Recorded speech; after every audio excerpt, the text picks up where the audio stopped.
മമ്മൂട്ടിയും വിനായകനും പ്രധാന വേഷത്തിൽ അഭിനയിച്ച ചിത്രമായ കളങ്കാവൽ മൂന്നാം ആഴ്ച പൂർത്തിയാക്കിയിരിക്കുന്നു. 2025 ഡിസംബർ 5-ന് പുറത്തിറങ്ങിയ ചിത്രം ആദ്യ രണ്ടാഴ്ച മികച്ച പ്രകടനമാണ് കാഴ്ചവെച്ചത്. ലോകമെമ്പാടുമുള്ള ബോക്സ് ഓഫീസ് കളക്ഷനാണ് ഇപ്പോൾ പുറത്തുവരുന്നത്. മമ്മൂട്ടിയും വിനായകനും പ്രധാന വേഷത്തിൽ അഭിനയിച്ച ചിത്രമായ കളങ്കാവൽ മൂന്നാം ആഴ്ച പൂർത്തിയാക്കിയിരിക്കുകയാണ്.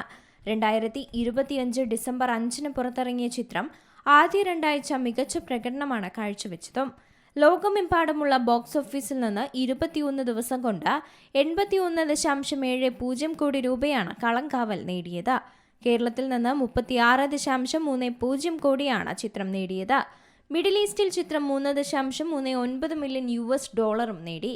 നിലവിൽ മമ്മൂട്ടിയുടെ ഏറ്റവും കൂടുതൽ കളക്ഷൻ നേടിയ മൂന്നാമത്തെ ചിത്രമാണ് കളങ്കാവൽ. രണ്ടാം സ്ഥാനത്തുള്ള കണ്ണൂർ സ്ക്വാഡിനെ കളങ്കാവൽ മറികടക്കുമെന്നാണ് റിപ്പോർട്ട്. എന്നാൽ മമ്മൂട്ടിയുടെ ഏറ്റവും കൂടുതൽ കളക്ഷൻ നേടിയ ചിത്രമായ ഭീഷ്മപർവത്തിന്റെ 85 കോടി രൂപ മറികടക്കാനുള്ള സാധ്യതയും മുന്നിൽ കാണേണ്ടതുണ്ട്. നവാഗതനായ ജിതിൻ കെ ജോസഫ് സംവിധാനം ചെയ്ത ചിത്രം മമ്മൂട്ടി കമ്പനിയാണ് നിർമ്മിച്ചത്.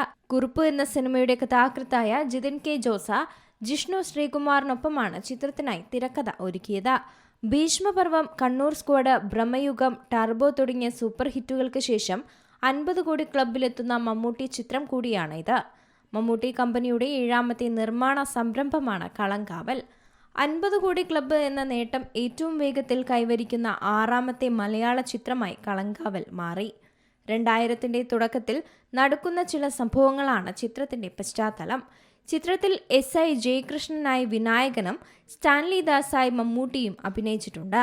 ജിബിൻ ഗോപിനാഥ്, രജിഷ വിജയൻ, ശ്രുതി രാമചന്ദ്രൻ, ഗായത്രി അരുൺ എന്നിവരും ചിത്രത്തിൽ പ്രധാന വേഷങ്ങളിൽ എത്തുന്നുണ്ട്. ആദ്യം നവംബർ 27-ന് തിയേറ്ററിൽ എത്തുമെന്ന് പ്രഖ്യാപിച്ചിരുന്ന ചിത്രത്തിന്റെ റിലീസ് ഡിസംബർ 5-ലേക്ക് നീട്ടിവെക്കുകയായിരുന്നു. ദുൽഖർ സൽമാന്റെ വേഫറർ ഫിലിംസ് ആണ് ചിത്രം കേരളത്തിൽ വിതരണത്തിനെത്തിച്ചതും. Entertainment desk, Zee Malayalam news.